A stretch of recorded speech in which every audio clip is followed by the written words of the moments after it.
Hey everybody, my name is Arjuna, and we have a very exciting second series episode of this series. I have Marz, Yasmine, and Pixie Dust with us, so this is going to be a really exciting one. You guys want to go ahead and introduce yourself for anybody that doesn't know who we are?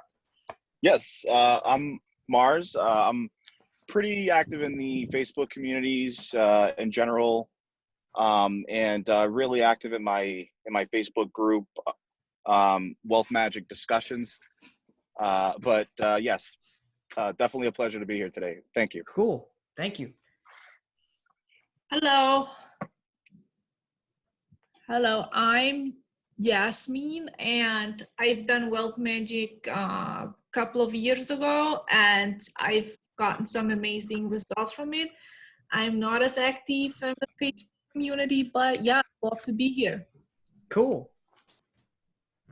All right, hi guys. I'm Pixie Dust. I'm also somewhat active in those Facebook groups a little bit. I was more so previously. I actually was checking my notes, and it's been exactly 2 years since I first started Wealth Magic, so completed it over a year ago, and I have some videos on my YouTube channel about my results and kind of discussing certain things about what it brought to me. So I'm happy to be here discussing it with you guys as well. Very cool. We have very talented and experienced magicians here. So I'm excited to get started on this. Today we're going to bring you the first working, and we're going to go through it, basically going through the flow of the working, kind of stopping and giving commentary on every section here or there. And then also the going through the ritual, the part by part of the ritual. And then also we have exciting stuff about symbolism and even more esoteric, deep discussion after that. So we'll go ahead and get started on the first working. So which one of you guys are familiar with the very beginning? I have been taking a look at the book lately, so I can start. I can definitely elaborate on the first working. Well, let's just start off by saying that the first working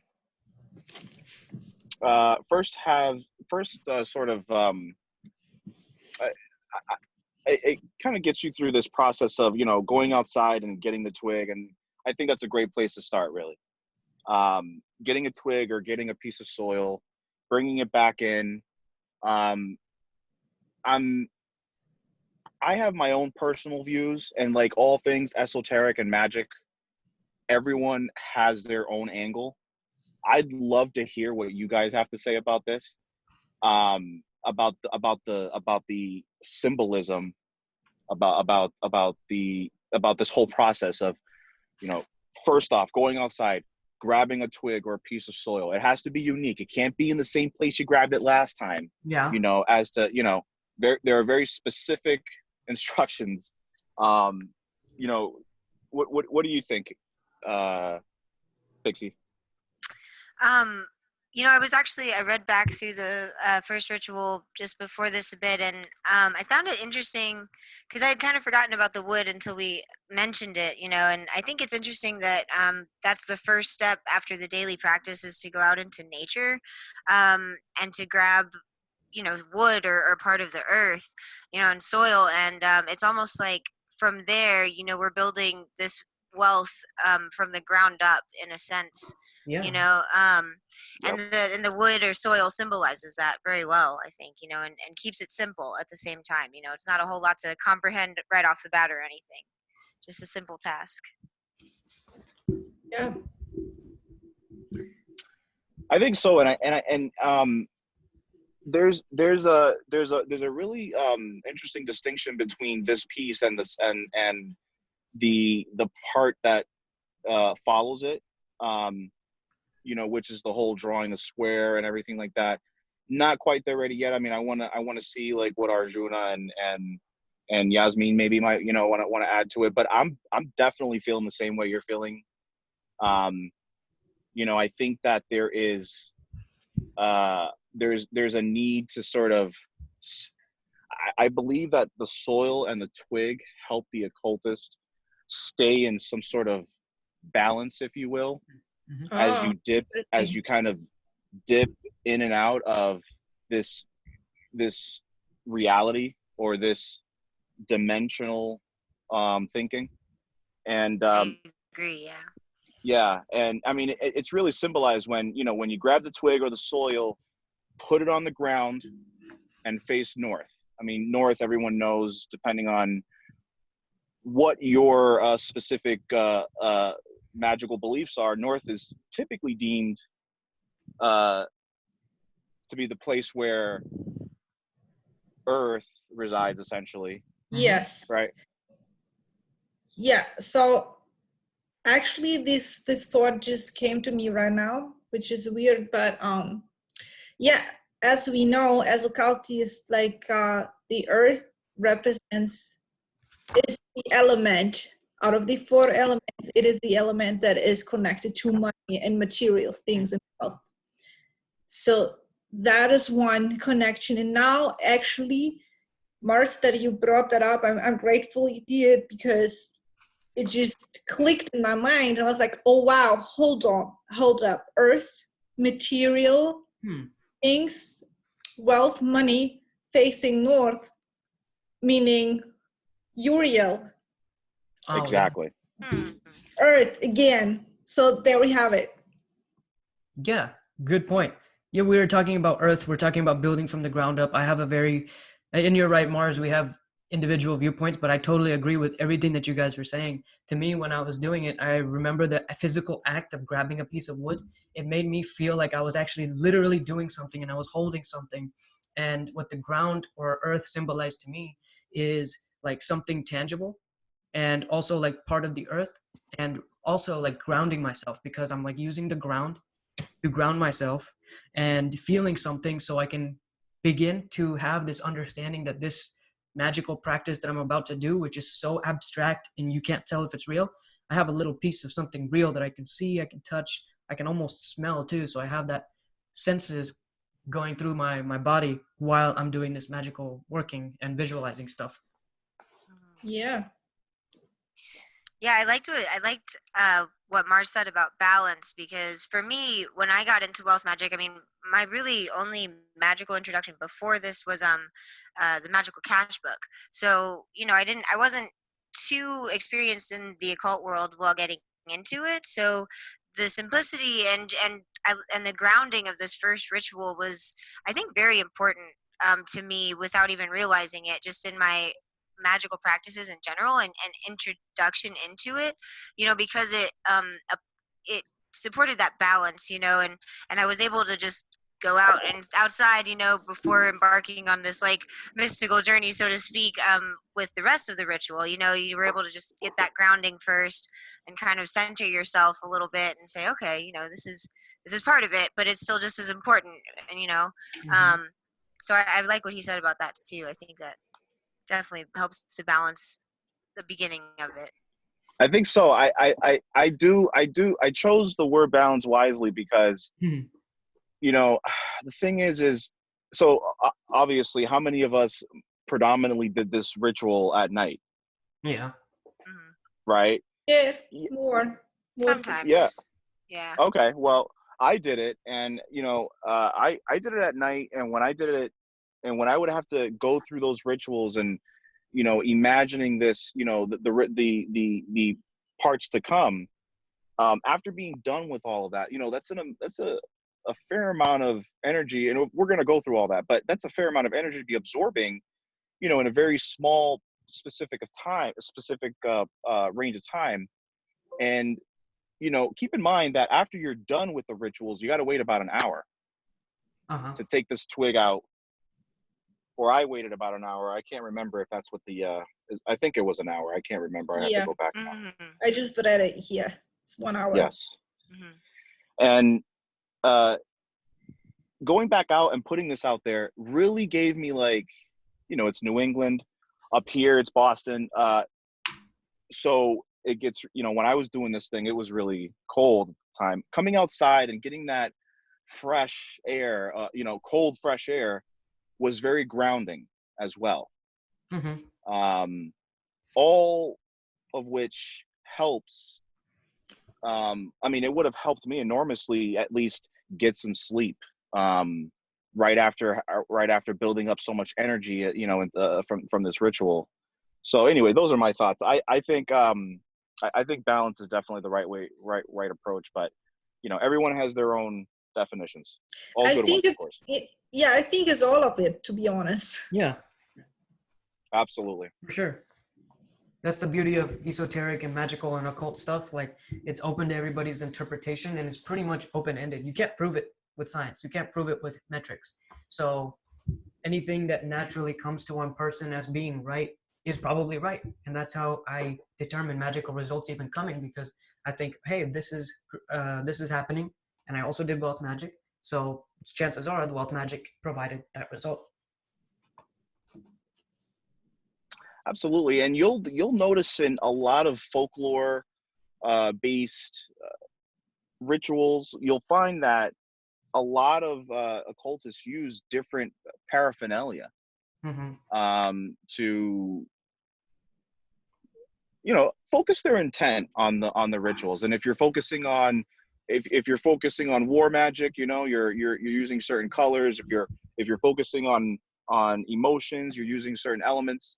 And I think it's pretty obvious when you're doing wealth magic or anything related to money magic, you're using this paraphernalia, you're using these objects, and I think they're just there to help you really focus your intent. It's not, Yes. I don't think there's any magical purpose to it. I think it's just to help you focus your intent and just to stay balanced as an occultist. And those are my thoughts on the symbolism of this. Absolutely. I think even, Damon and the Gallery of Magic in general are very strong in their belief that you don't need all these magical paraphernalia. But if you use it, then it's very helpful. Like, it helps a lot of people to have something physical. Like, for me, I like to have a candle. So you're right, like focusing my intent on the light of the candle or the dimness of the candle. I think it was in some of the other Gallery of Magic books. So using those techniques from the other books, I kind of translated them over to wealth magic and my other practices as well. So I built my own style, so to speak. But yeah, even later on in this book, there's like small types of things about paraphernalia, even though it's not like a candle or some type of wand or anything. He even says in the beginning of the book, I don't have a wand, and like I threw it away a long time ago. And that's Damon Brand's words, that he doesn't even use those paraphernalia, which is great because this magic is so accessible to anybody without a significant investment on an altar or on other types of paraphernalia. You can do it with just this book, or even if you have the images on a tablet, as long as you purchase the book, then you can use the images on a tablet or a phone. Absolutely. So in the next part of the ritual, before I get too deep into that, there is a phrase in here. Damon says very clearly, do not skip this ritual. As a reminder, you should work through this book in order, and you should continue with the daily practice every day. So in that, he knows that people are going to want to skip this ritual. There's 7 rituals plus the daily practice in this book, and there's very powerful aspect of each one of them, and they all serve a very distinct purpose. So he knows that people are going to want to intuitively skip these rituals, and there's a reason he puts like do this in order, because in my personal belief, I think like everything that you do is like a step to get to the next step. You take one step and then you put one foot in front of the other, and all this stuff is like building upon each other over time. Absolutely agree with that. Yeah, so I do too.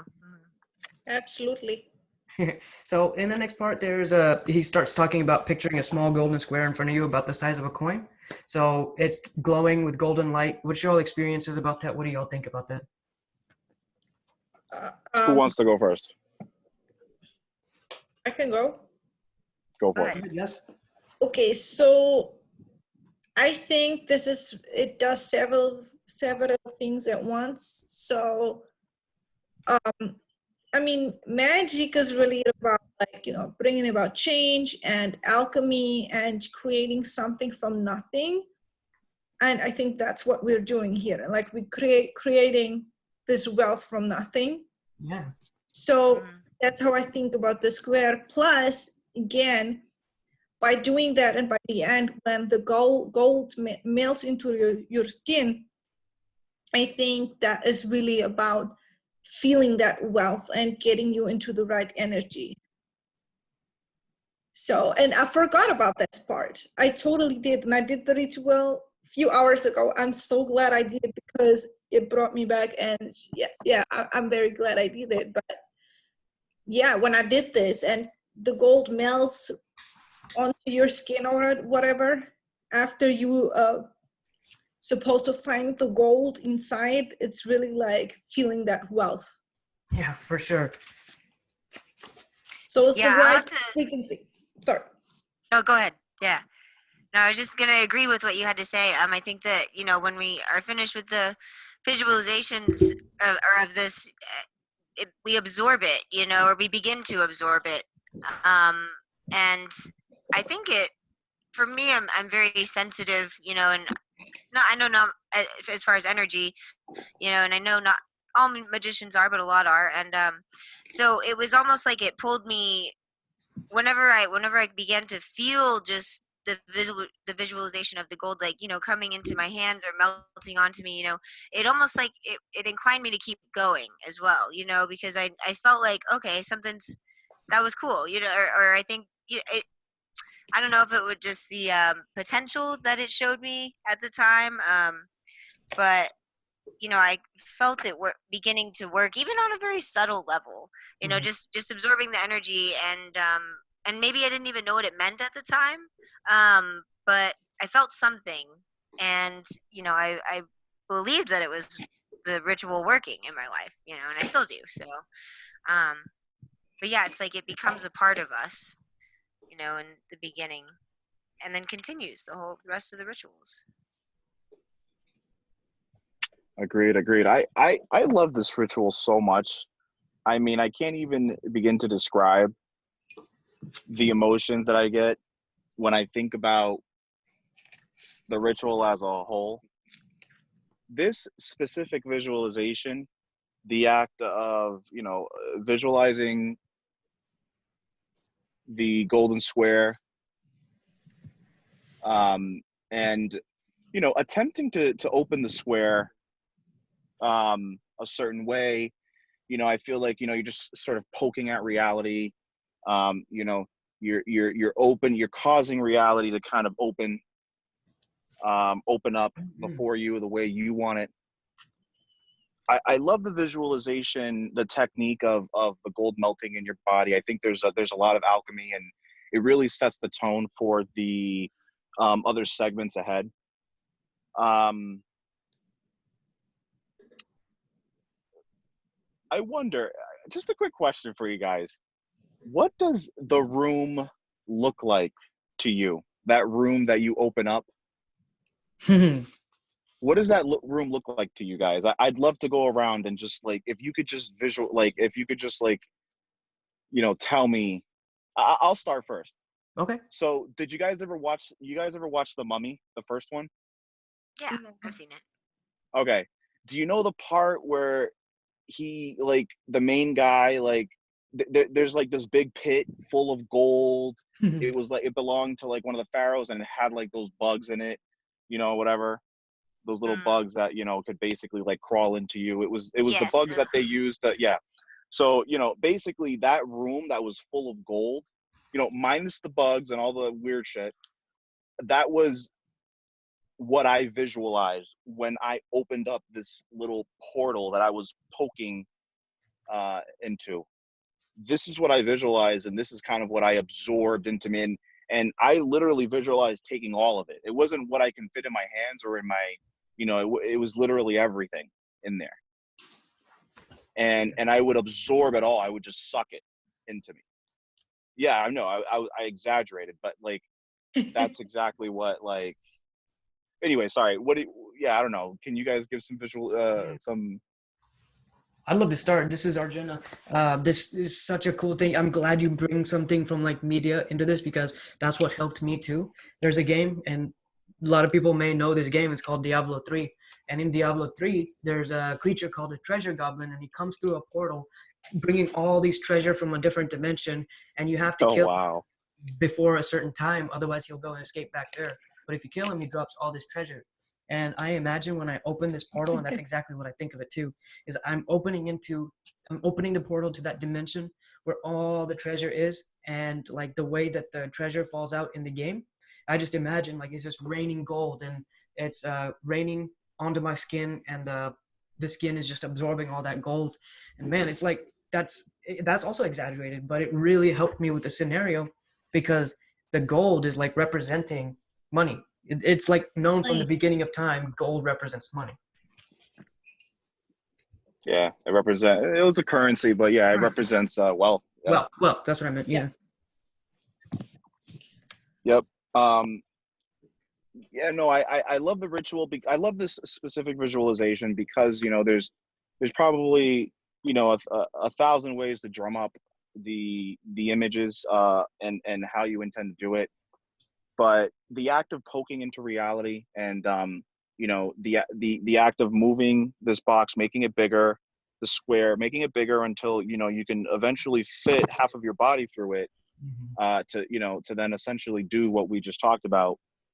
I don't know. What do you guys have to say? Again, I think this is picking into reality. This is why I said balance was very important with the twig or the soil, because now you're poking into reality. Now you're entering a new dimension. And, you know, it's very important for you to stay grounded. So yeah, what do you guys think about that? I'll start. It's Pixie Dust here.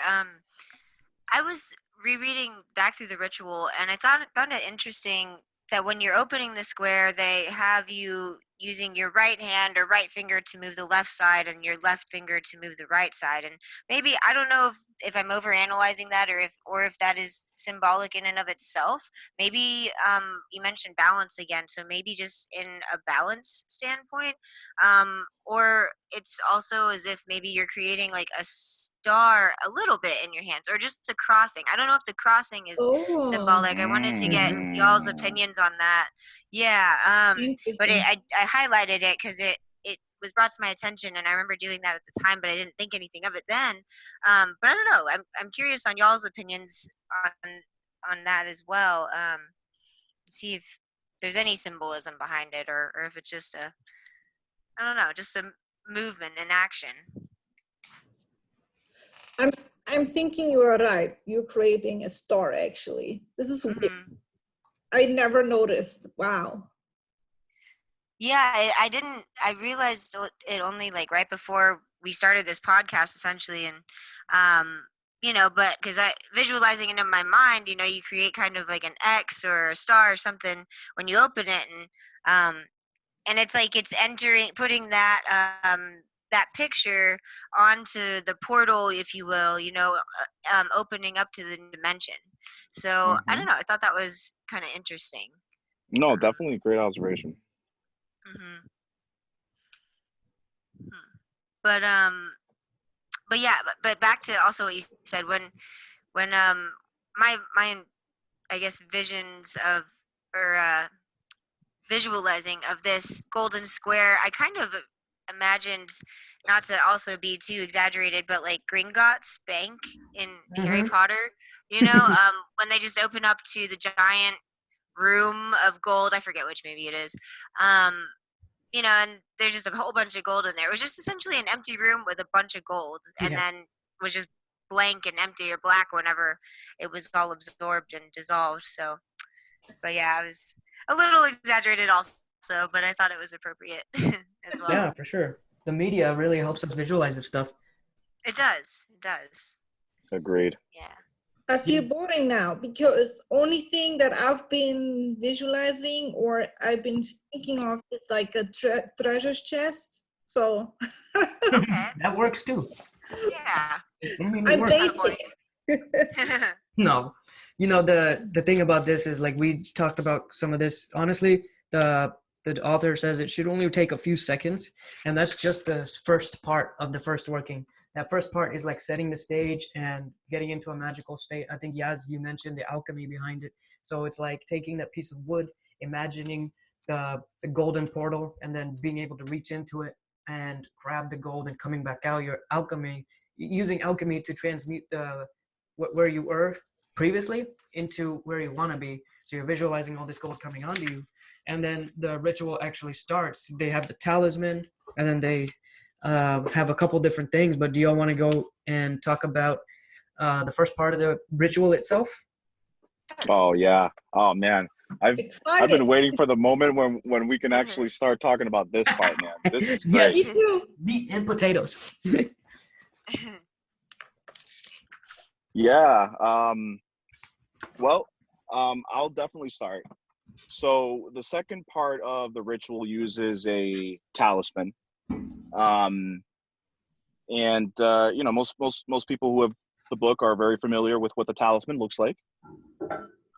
But the Gallery of Magic, you know, or at least Damon Brand, they're not too convincing, at least, or not convincing. Rather, they're not. They don't elaborate on the origins of this. They don't really talk too much about it. But they suggest that if you're interested in it, you know, to look into the Black Pullet. And so, Yaz, I think you have some research that you've done on the Black Pullet. Can you talk a little bit about that? What, me? Yeah.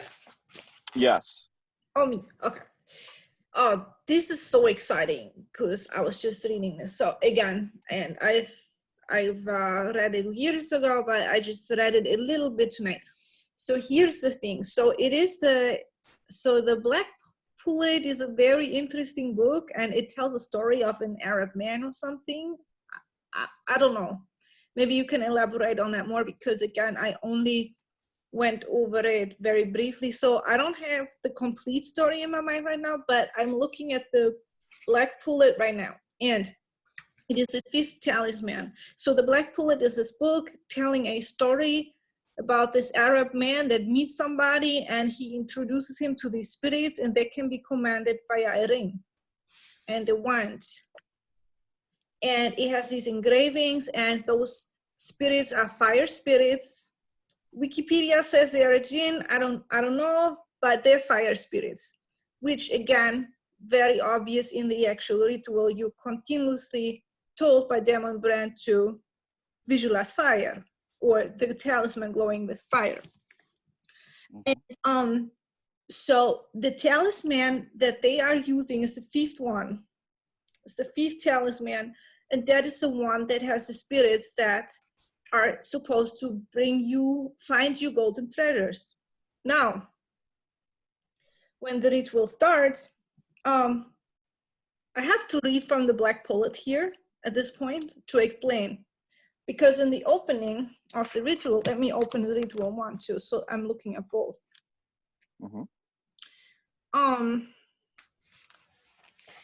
Okay, so he starts with, I'm grateful for all that I have, and place the talisman in front of you. Now, again, on the inside, we're seeing the fifth talisman. On the outside are some characters that are in the beginning of the Black Pullet. There's characters that they say you have to engrave them on a wand. And some of those, not all of those, and this is something that's confusing me a little bit. I don't know how the gallery selected those, because there's more characters, but I recognize some of the characters from the ones that you were supposed to use with all of the talismans, which that is what is around, okay?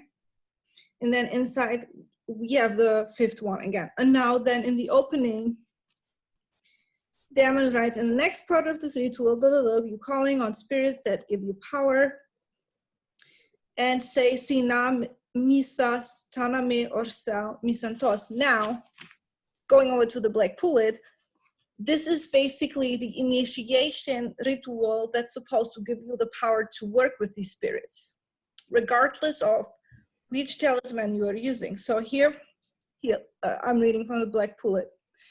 The old man noticed that the spirit's light dazzled my eyes. When you have been initiated into the mysteries of wisdom, you will be able to contemplate this fire without danger, and even to stand the rays of the sun. Let us begin the initiation. Let us send.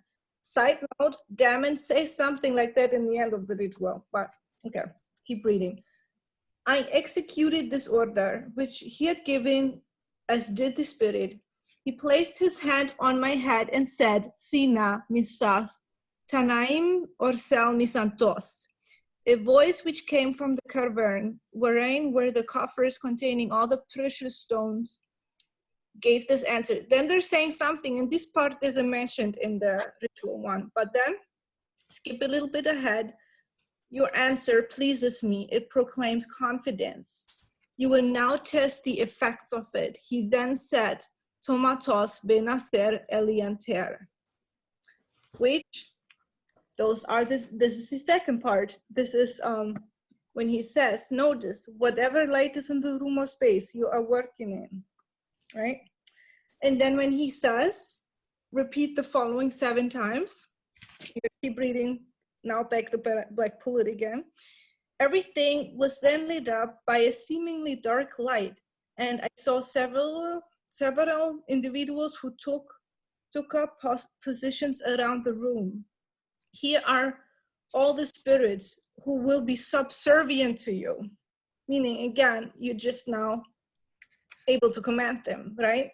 So he stopped in front of every spirit and said to me, repeat with me, Litau iser osnas, which again, this is what you're supposed to say 7 times. So you're now preparing yourself to command the talisman. So this is preparatory work. Okay, and wait, and then I'll open your eyes, look at your talisman. Well, maybe Marz, I know you did research on this too. Do you want to chime in here? What you're saying is so beautiful. If you want to finish up what your thoughts are, I can definitely chime in though if you want. I've got plenty to say, but you're doing awesome there. I'm actually quite amazed. I didn't even know some of the stuff that you were telling me. So great work. I just found this like an hour before we jumped on this call, and I was like, holy shit. I can't wait to share this. I just decoded this. So this is critical information right here. I know, and I haven't read this before. That's so crazy. So okay, so again, you're doing the preparatory work and the spirits, right? So now going back to the ritual, open your eyes, look at your talisman. Know that the spirits can hear you. Imagine a soft light on your left and right, and that part, and then the Latin. And maybe you can talk about the Latin part more. Yeah, so I can. Yeah. No, yeah, I can definitely. So let me kind of like extrapolate a little bit from like what you were talking about. Yes. So, as far as the talisman itself, there are a set of characters that should be engraved according to the Black Pullet on a ring. And Damon Brand essentially took those characters, there's about 8 of them, and he put them in a ring around the Black Pullet, the 5th talisman that you were talking about. And then he also took out a couple of things from the original talisman, and in its core and raw form, it just looks like a magical talisman. And that part that you talked about was crucial in getting and talking about exactly what you're doing and in general. I want to kind of elaborate a little bit on like what these like the spirits that you're calling. So for example, when you start saying in the ritual, you start saying onaim perantes razonastos, Yes. right? And I believe this needs to be said. It's in the black 3 bullet times? in front of me. I don't know. Do you have it in front of Well, you? this isn't. I'm talking about specifically with the ritual, right? Yeah, it says 3 times. Yeah, you got okay. It's 3 times. So, and you have to call with clear authority. This is in the first ritual of the wealth magic. We're back to wealth magic. So, prior to all this, we're talking about some Latin here, and I want to kind of really quickly. Descendimus abire ot ascendat et descendat motus inter duos noa in vent a in locem insigne corpus ex elementis non est accidens mundus in mensa mea erant miscere cum lapidibus veram ad cirulam we read est gemas et venit et post hac futura non santo samaya specto locus est med iam ot ambuls in via ignis tempore moetor. Very long alchemical rite. In the book, it suggests that it's an alchemical rite, and I love how this is meshed into this black pullet. Like it's like they just kind of threw all of this together. This specific Latin part actually comes from the Emerald Tablets. And I actually have the translation from I was going to say Spanish, Latin to English, and I'm gonna give that to you guys really quickly, and then I will post it in the description below. Take a look, and you will also see it. But here it comes. So I want to first say thank you, Jonathan Bennett, in our Facebook group. I got to give this guy mad credit for this because he came in and he really I just out of nowhere asked him to just figure out what this means, and he literally dropped what he was doing for me. So thank you, John. Really appreciate the effort here. Because of thanks to Jonathan Bennett, here is the translation, and it goes: "We descend from the heavens so that we might ascend and descend, moving between the two, not by being discovered in the light, the body in the signs from the elements, nothing is by chance. The world was at my table, iron from the stone, to the sky buds sprout, and it comes after this, the future. They are not my bones. I watch. The place is in between, so that walking by way of fire, it sets time in motion." The last part of the Latin, where it asks you to say "venerandum ignis non tim io et ignis non tollit ignis concordiam facit," that is in English, "venerating fire, I do not fear." And fire does not destroy. Fire makes harmonious. Holy crap. Wow. Yeah. So I did a little research on what this even meant. First of all, I mean, we can go real deep into this, and this would probably have to be left for another podcast to really finish. So I don't know about that, but in essence, I've taken a look at what the foundation, or essentially what the Emerald Tablets actually meant, and I did a little research and found out that it was actually an alchemical rite, literally, as Damon Brand suggested. And I was confused by that text because, the Gallery of Magic, they tend to use alchemy and the word alchemy, and they like to throw that around a lot into multiple phrases or different meanings. And when it was suggested that this was an alchemical rite, I didn't literally think that this was an alchemical rite. And yeah, it turns out alchemists, you know, were actually using this as a foundation for alchemy. And as everyone knows, you know, the alchemists, their pursuit, their life pursuit is to turn base metals into gold. And the belief is that if your heart can be so pure, if your intent is so pure, you will obtain the ability to transmute base metals into gold.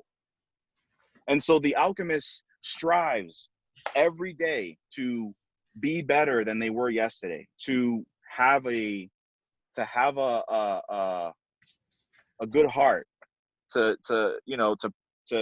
follow some sort of belief system, whatever religion they believe in, and to reach this point. And I think in the sense of wealth magic, if you're getting the same sense I am, it's that, like all things with alchemy, you know, alchemy is literally an act of changing yourself, of instigating changes within yourself to become better, to become that perfect or that perfection. Right. But the Latin has many meanings, and I've gone through many different texts. Sir Isaac Newton, famous philosopher and scientist, he tried to translate this, and many others tried to translate this, and it doesn't its meaning and the dialect becomes very obscure, and the translations get very, very vague and lost. But I think if what I understand correctly here, it's suggesting that fire is this vehicle for us to essentially ascend and descend, right, from the heavens or from the earth.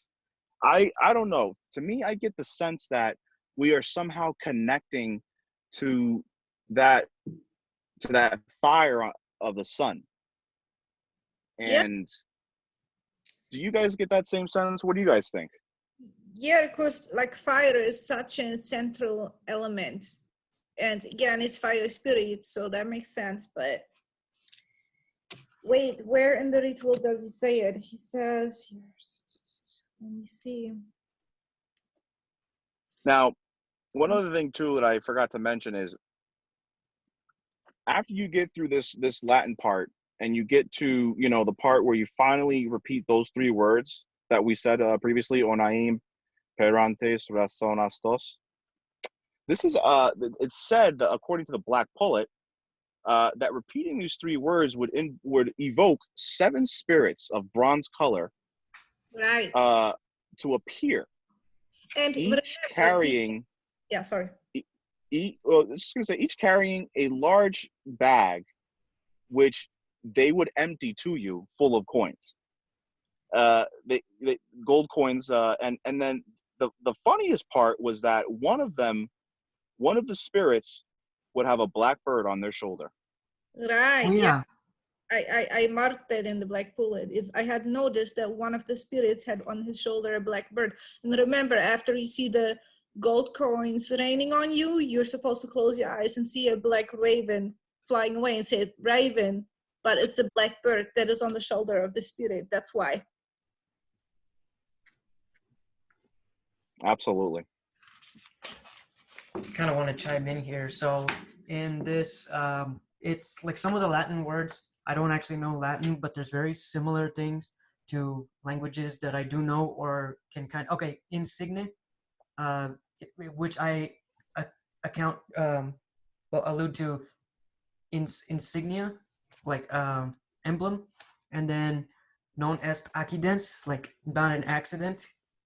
And then he talks about tempore, which tempore movetur, which to me is like moving through time. And then ignis, which is like root for ignite. So using fire to move through time and descend. When he says descendimus, then he's talking about descending. So like there's a lot of different words that I didn't understand, but I can kind of pick and pull from the root words that I do know.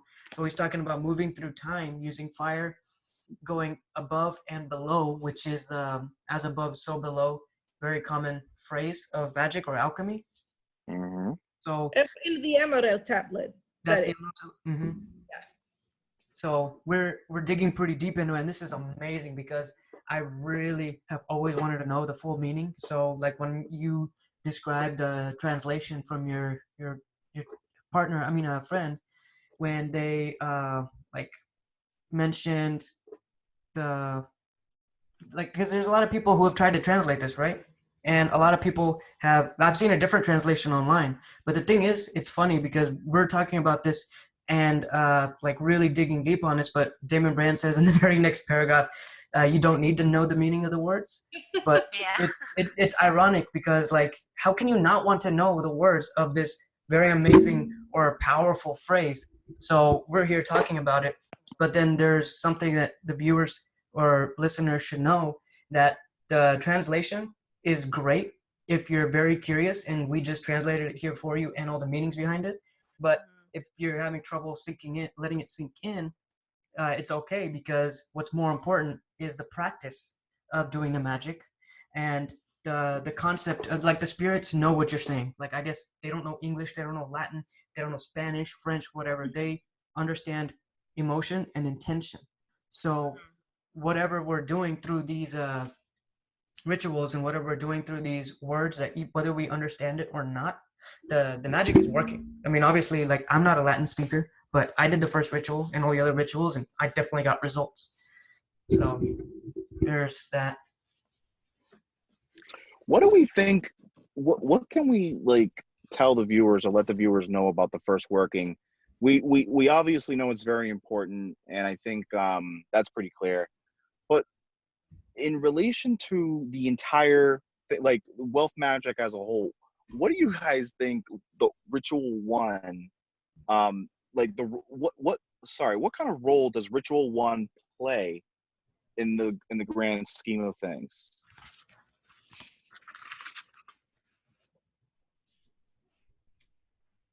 I mean, what he says is this ritual is designed to bring more money, to regenerate. It is not necessarily about changing your life completely. But yeah, I just think that, you know, you do the daily practice and you open yourself up to receive and you start getting lucky. And then you start for 17 days with this, and it's just makes more money flow to you, I guess. And I remember that happening to me too.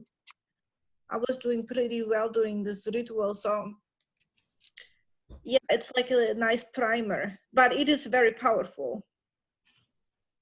Very powerful. I agree. Yeah. I'd agree with her as well. I think it really set me up personally, just or allowed me to kind of put myself in the right mindset to be open to more wealth coming into my life. And at the time that I started this, I was kind of just in I had nothing to lose situation, you know. And so I was all about trying to, you know, trying to better my situation, my financial situation, really, and or wealth situation, you know, overall.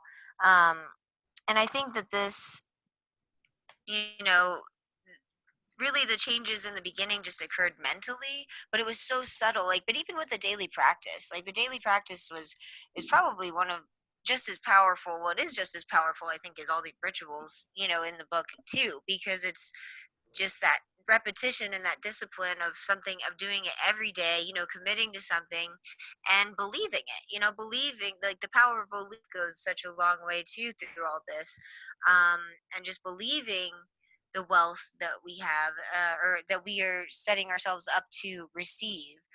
You know, so really I think this first ritual is opening us up to receive, you know, to receive more, and kind of beginning to align our physical reality with our growing intentions of what we want to achieve really with this book, you know, or with wealth magic in general. And I don't know if anyone really goes into it expecting or having expectations, you know, really knowing what's going to come out on the other side. I know I didn't. I just wanted something to happen, and it did.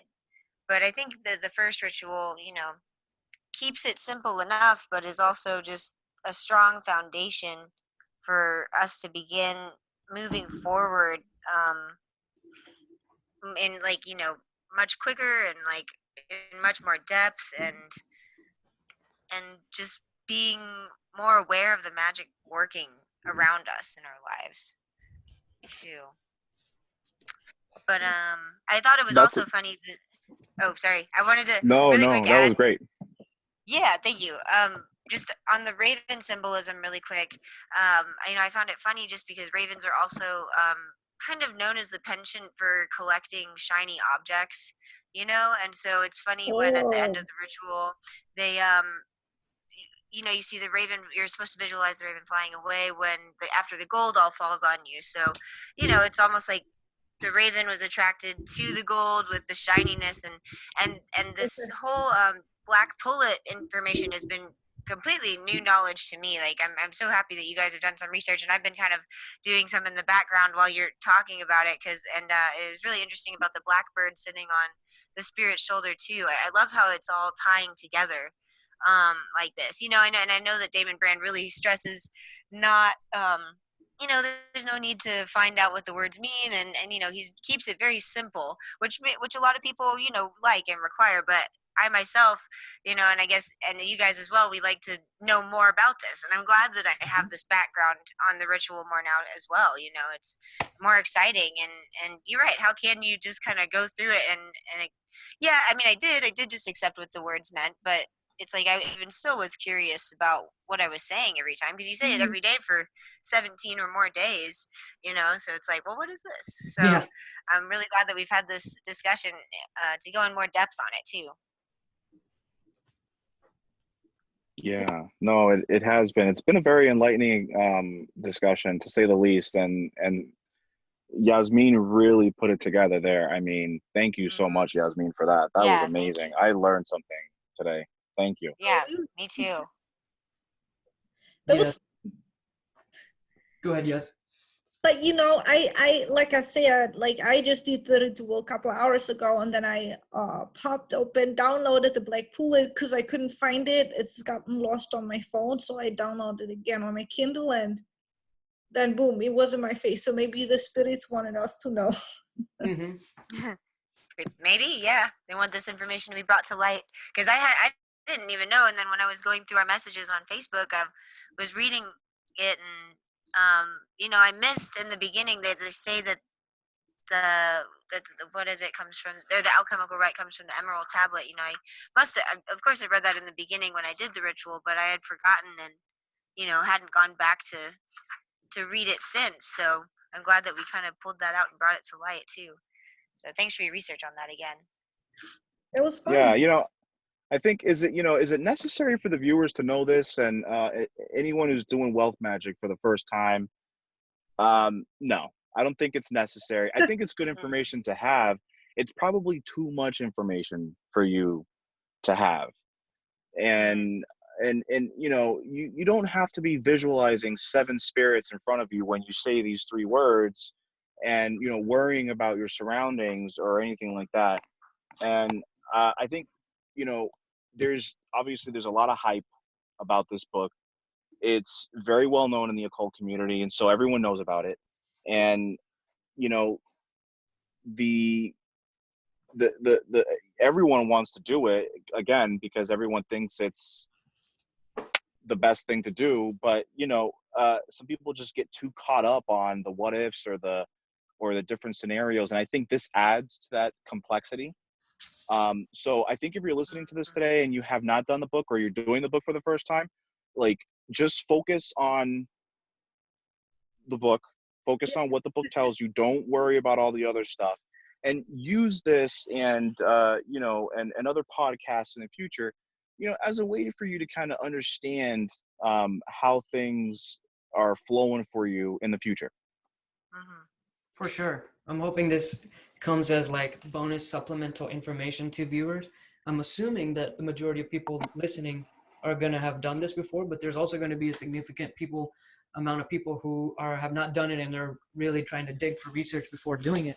So I think either way, this is a goldmine of information that everybody can benefit from. But yeah, Damon makes it pretty clear, not just in this working, but in general in his other books and at the beginning, that you don't really need to know what you're doing. From what I gathered, this is like kind of chaos magic. So you don't have to know what you're doing. You don't even have to have any particular structure. He developed a structure for us. And by following what he has written down, even if there's other ways that are more effective, or if there are other rituals or other type of ceremonies and stuff that are also powerful, the fact that he condenses all of this stuff, all of his research into one book, and it's like a 6-month course almost, so to speak, where you kind of go through this and you go from one working to the next working to the next working, kind of almost without any sense of direction of where you're going, and that's okay. But also, if you really want to know, like all of us obviously really wanted to know all this stuff, and I guess this is more like after we finished the wealth magic, we're kind of coming together and we're diving deep into this, so we're kind of getting this on a hindsight perspective.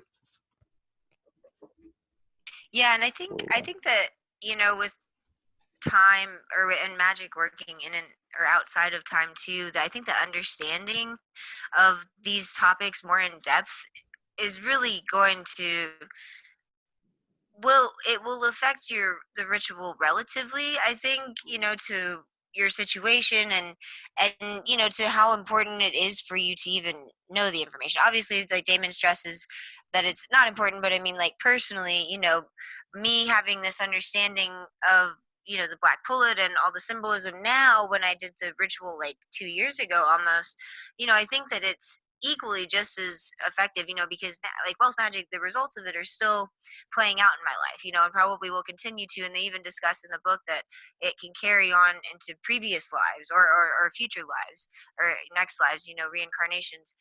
And so I think that the understanding that we have, whether or not we have it, you know, like I said, it's only relative to our personal beliefs and perspectives and opinions on, I think, the magic in general. But you know, I think that, like I said, me knowing this information now can still maybe strengthen how the results are playing out, possibly, you know. I mean, maybe not, but I think that that level of depth, if it's important to the magician, um, can somehow strengthen the ritual by the intent and you know, and the understanding of it in a way.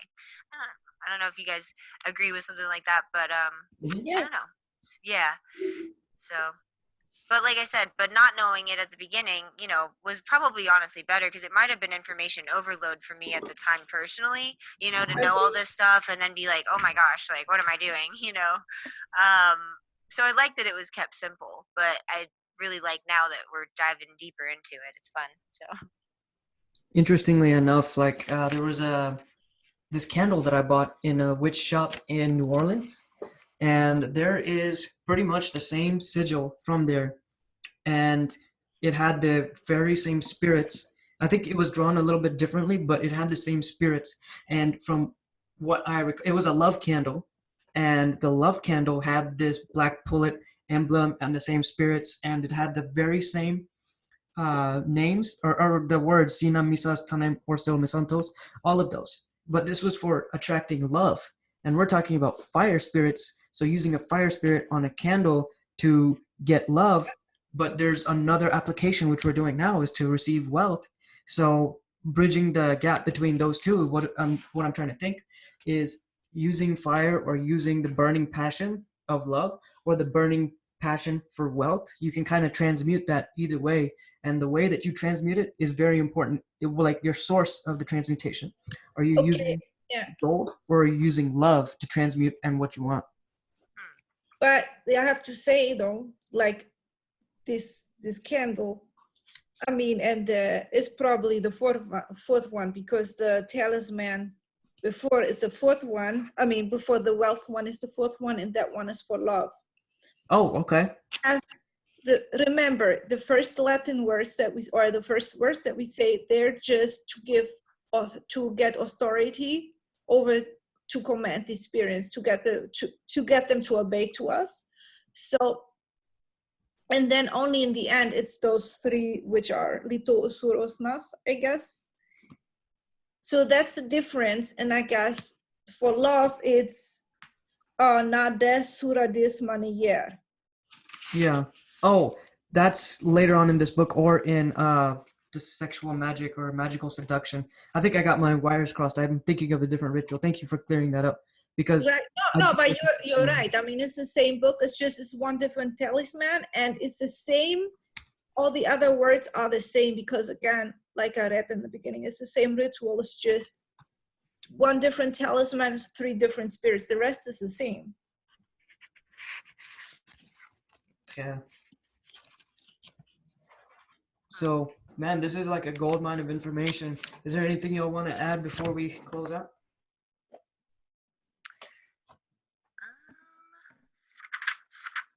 All right. So we went through a lot of information here. Hopefully you guys who are listening and you made it this far have gotten something out of this. For us, for individuals who has done wealth magic and wanting to share with the world our experience. It's like honestly been a very great pleasure for me to listen to this and to speak on this and share this with the world. And I'm sure you guys think the same thing, like being able to deep dive into this stuff. And we have so much more waiting for y'all over the course of the next few weeks and months as we finish this podcast. We're only on Ritual 1, and we still haven't even dived deeply into some of the specifics behind this because it just goes so deep beyond what we were able to cover here because of the scope of what we're trying to cover.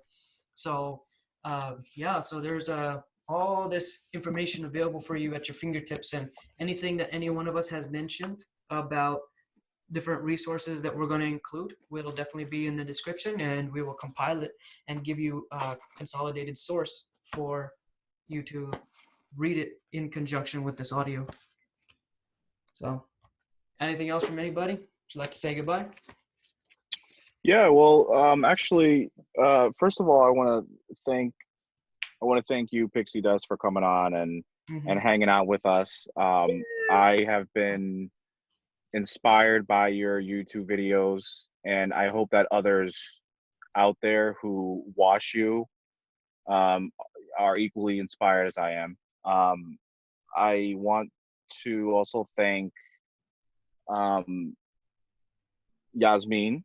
Obviously, she I know in such short notice she came together with some amazing research, and that was powerful right there. So huge, big deal. I have been brought back to the moments when I used to do this, and I'm just thinking about those moments now. And after what you told me today, I'm kind of freaking out. All in a very good way, obviously, because it has really paid off. So I feel a very certain way about it. All good. So thank you. And obviously the discussions continue on Facebook at the Wealth Magic discussions, and I want to again thank Jonathan Bennett for really coming through and helping me out in deciphering and discerning the Latin. Lastly, Arjuna, I really want to thank you. As always, your content is amazing, and the gift that you keep on giving to the occult community is something that inspires me as well, and I hope that it does the same for others. So thank you all for having me, and honestly, I'm beyond privileged to be here and to just contribute as much as possible. So thank you. Thank you, guys. Yeah, big thank you to everybody in the Magic community. So I feel the same way. I love learning from all of you guys. So it's fun. It's great. I'm sure the viewers think the same and the listeners think the same as well. So yes. Aside from that, that's pretty much it, everybody. Thank you all for being here. And it also has been a great pleasure for me to be able to bask in this conversation and y'all's inspiration too. So with that, I think we shall close. So take care, Thanks. everybody. All right, thank you. Take care, guys. Bye. Bye-bye. Bye. Bye.